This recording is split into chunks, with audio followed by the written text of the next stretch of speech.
Customer क्या सोचते हैं, ऑटो के पैसे में अगर आपको फोर व्हीलर मिल रहा है वो भी एसी के साथ, तो फिर क्या दिक्कत है। गाड़ी के अंदर बैठ के ही बीड़ी पी रहा था। तो इस महंगाई के दौर में काम मिलना बहुत ही मुश्किल हो गया है, इसीलिए हर कोई यही सोचता है कि जो काम कर रहा हूँ करता रहूँ। कि लोगों ने गाड़ियाँ खरीदना बहुत ज़्यादा शुरू कर चुके हैं।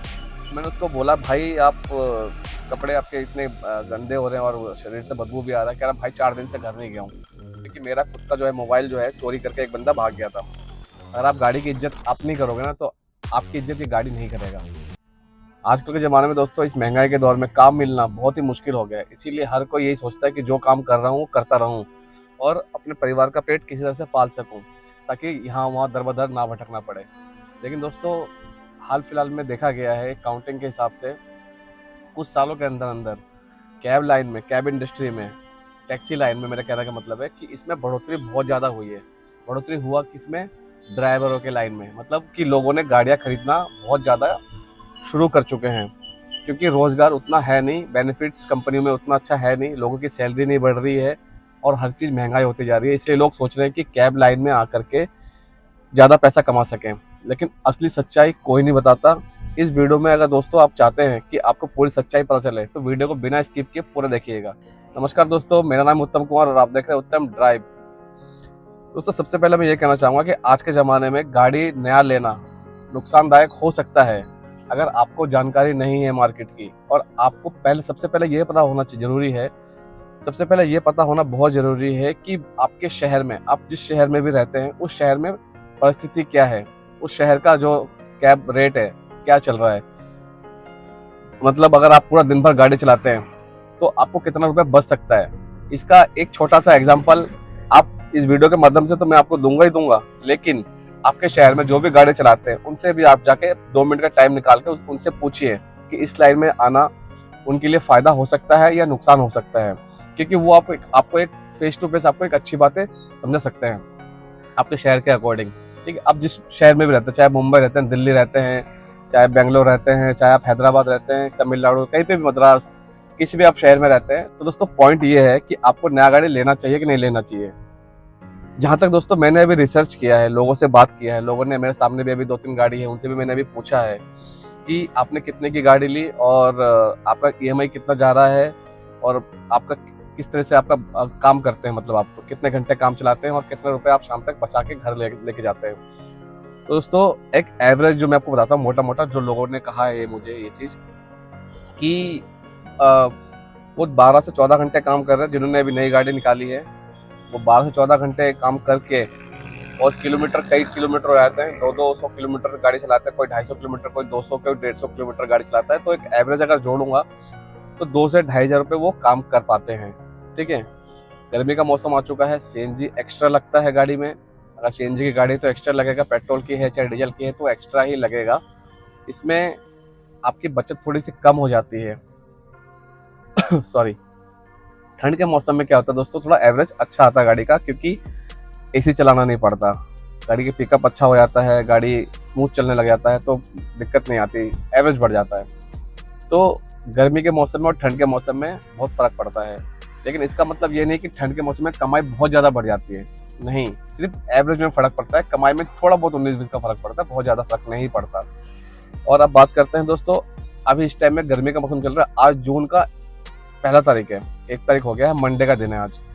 ठीक है, वीडियो में मुझे नहीं पता कितना दिन लगेगा मुझे एडिटिंग करके अपलोड करने में, लेकिन मैं आज का जो डेट है वो बता दे रहा हूँ आपको। आज 1 तारीख है, जून का महीना है, मंडे 2026। और इस वक्त मैं गुड़गांव में हूँ।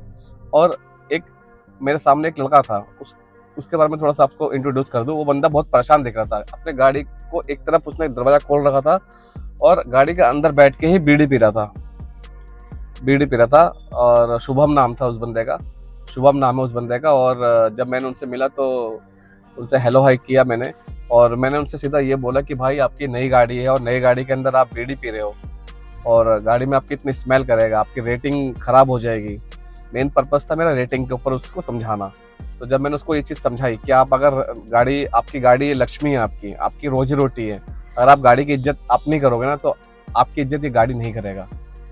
मीन्स आपके गाड़ी में जो कस्टमर्स बैठेंगे वो आपकी रेटिंग कम कर देंगे, कंप्लेन करेंगे कि गाड़ी से बदबू आ रही है, गाड़ी से स्मेल आ रही है, और आपकी रेटिंग कम हो जाएगी। हो सकता है कि जो कंपनी है जो हमें ड्यूटीज़ देते हैं वो कंपनी आपको ब्लॉक कर दे, तो फिर आप कहाँ जाओगे।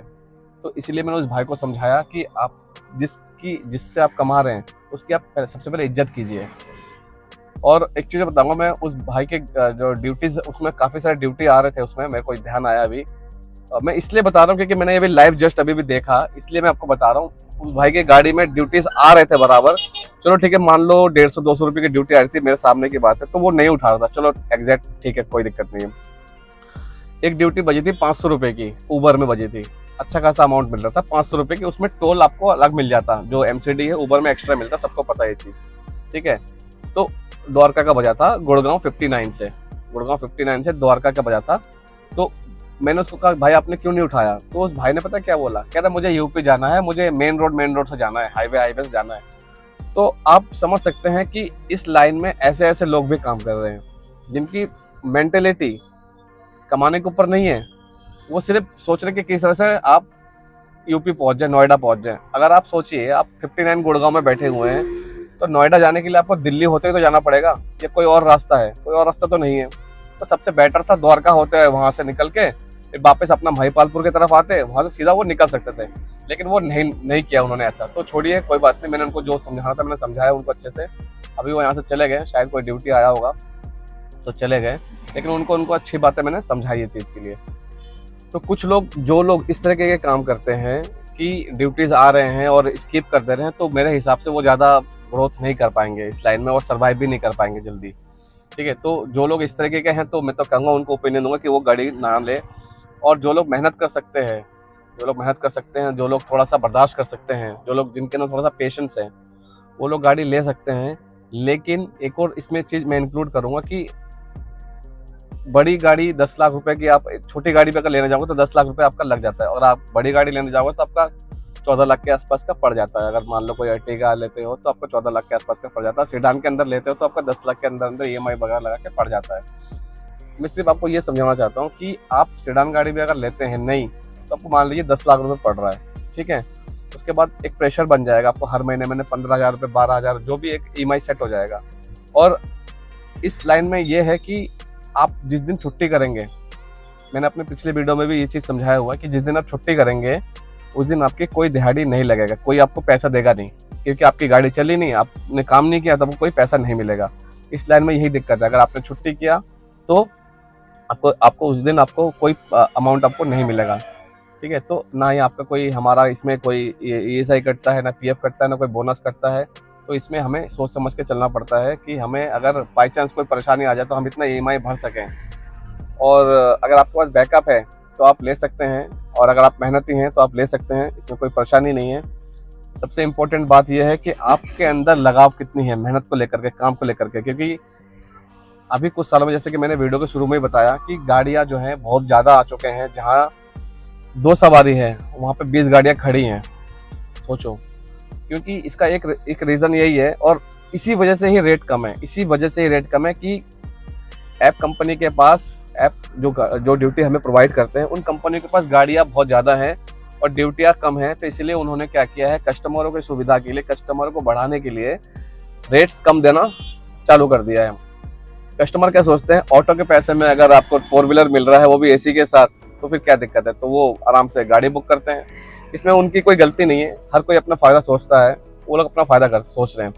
लेकिन अभी हाल फिलहाल में ही सुनने में ये आया एक चीज़ दोस्तों, की गाड़ियाँ शायद बंद होगी, कुछ कंफर्म नहीं है।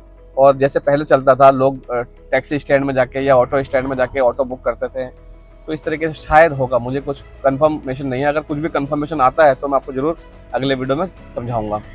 और एक बात और बताता हूँ दोस्तों, इस लाइन में काम कम हो गया थोड़ा सा, इस वजह इसका मुख्य कारण ये है कि जहाँ मैं बैठा हूँ वहाँ पीछे भी कई सारे भाई जो हैं अपने बाइक खड़ी करके वहाँ पे बैठे हुए हैं, ताकि कोई राइड आए तो लेके जाए। मतलब बाइक से भी अच्छा खासा काम चल रहा है, बिजनेस। 1500 रुपये आराम से वो कमा ले रहे हैं, सोचिए, बाइक से।